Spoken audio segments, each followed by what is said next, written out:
Good day, everyone. In this video, I will present and discuss the GUI design of my mini system, the patient management system. Ang akong unang gibuhat kay doon ko sa file, new project, next, then input na ko dire ang name sa akong project, then finish. Then after that, naa type package, the patient management system mo nang akong gingan dito. So nabuday main class. So kay dili pa man functional ang akong GUI, mag-focus lang ko sa pag-explain sa mga swing containers and swing controls nga akong gigamit sa akong design o unsang akong ipangbuhat nila. So first, kung magamatag JFrame, right click na to atong package, right click new JFrame, dire na to input ang name sa atong JFrame, then click finish.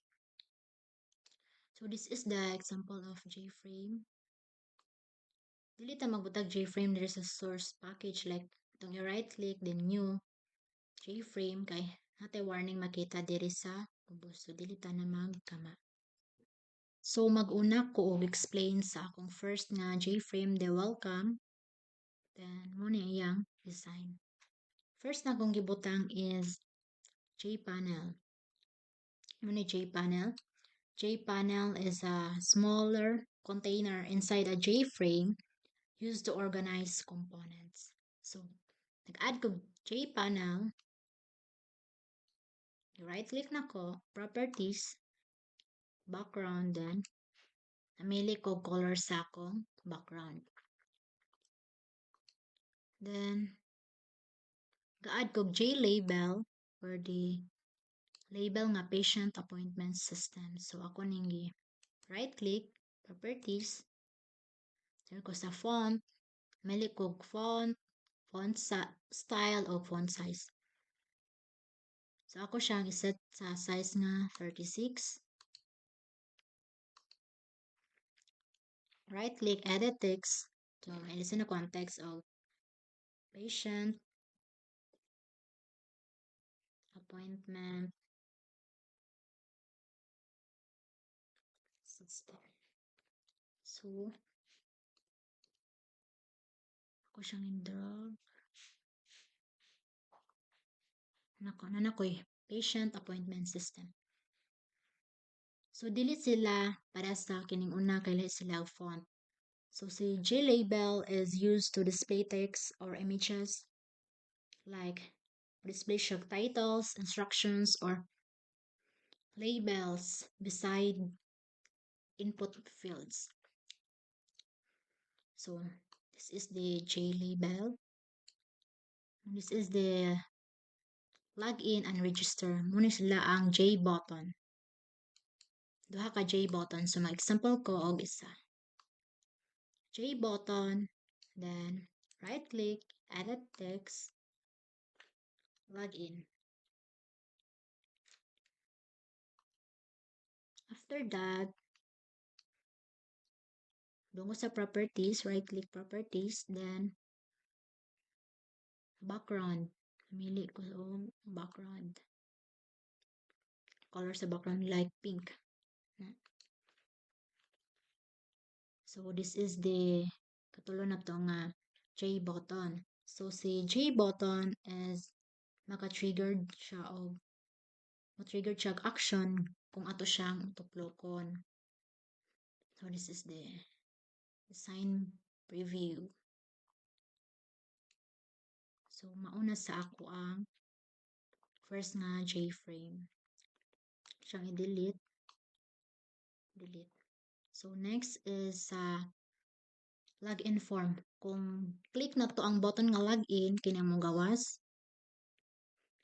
So, mo ni diyang design. The first is the panel. Add yapon kog panel, JPanel. Then, JLabel for login to system nga label. Username label, password label, then kini siya si text field. Text field is for single line text and both like name and ID. So mo ni siya si text field. Then kini is the password field. Tara. Password field is for entering passwords securely. So this is the password field. So kini si show password is ano siya kanang checkbox. So checkbox is box that can be checked or unchecked. So nag-add na ko din na may isa ka checkbox. Mas na ang checkbox i-delete sa na to. Nag-add tag balik. Here checkbox. Edit text yapon. Show password. Here. Mo-show na siya. Ay, mo-show. Ano siya, first na to sa itong gigama dire. Show password. Diba? So, si back o si login is J button. Daga pang ka J button. So, muna akong sa login nga ka ng J frame. So, delete na ko siya. So, let's run our code. Run na to ni. Right click, run.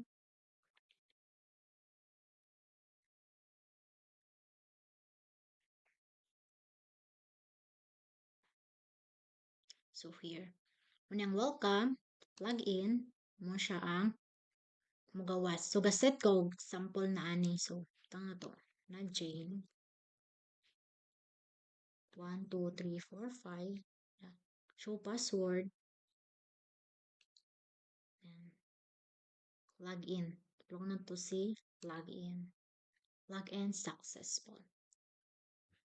So, next sa kung kuan is the dashboard. So, muni ang dashboard mo to siya after sa login. Na siya kuan J-label nga welcome.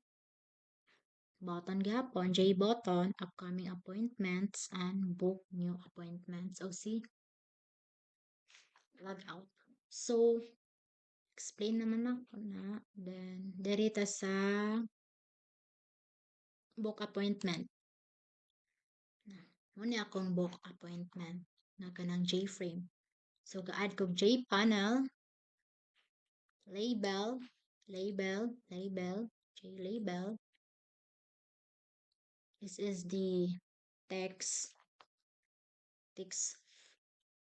field, text field din sa atong reasons gagamit ta og kuan text area for multi-line text input like daghan jud tag suwat diri dapit like that di para sa to ang text field na single line na siya for names lang ana ID.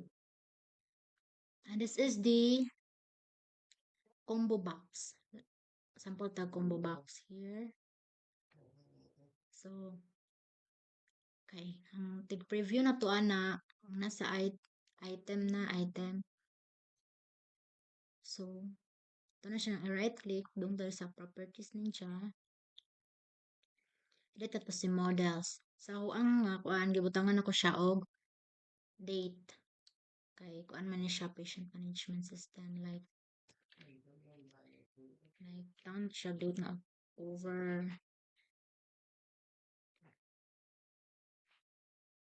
October 01 2025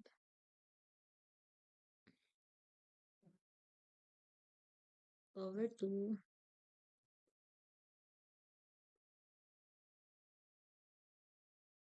October 3 copy na kami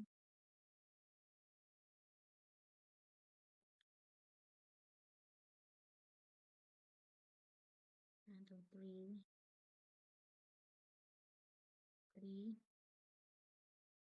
number 4 okay close so muna nini preview na to date ang makita here date. So, si J combo box is makapili ta og sa ka option sa out of many deh. Out of many like this. Mga pila tag isa. October 1 ba mo? October 2, October 3, October 4. So, naka-encounter sad ko og problem nga kanang right click na ko ana dili na ko makita si models. Kini man di akong natuplok. Other properties akong natuplok or something. Other properties kini. Wala yung model makita ni ring dapita. So, need ka sa properties yun ka para makita ka sa model. So, muna si J combo box gamit na ko dire. Si date, J label, si time J label, J combo box, then si cancel and si save is J button. So, let's delete it. Arrange this.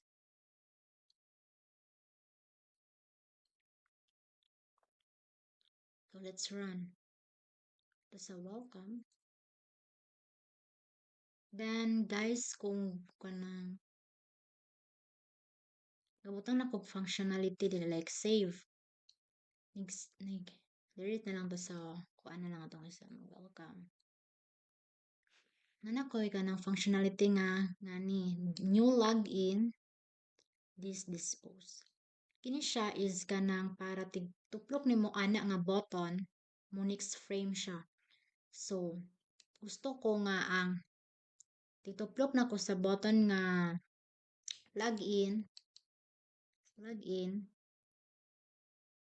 na mudong siya sa login form na ko nga JFrame which is this. So, ako siyang ni set visible then this dispose mo dispose sa JFrame na akong kanang like kining welcome nga JFrame ma-dispose ni siya then mapulian siya og login nga JFrame. So, kini akong giputang. So, try na to run.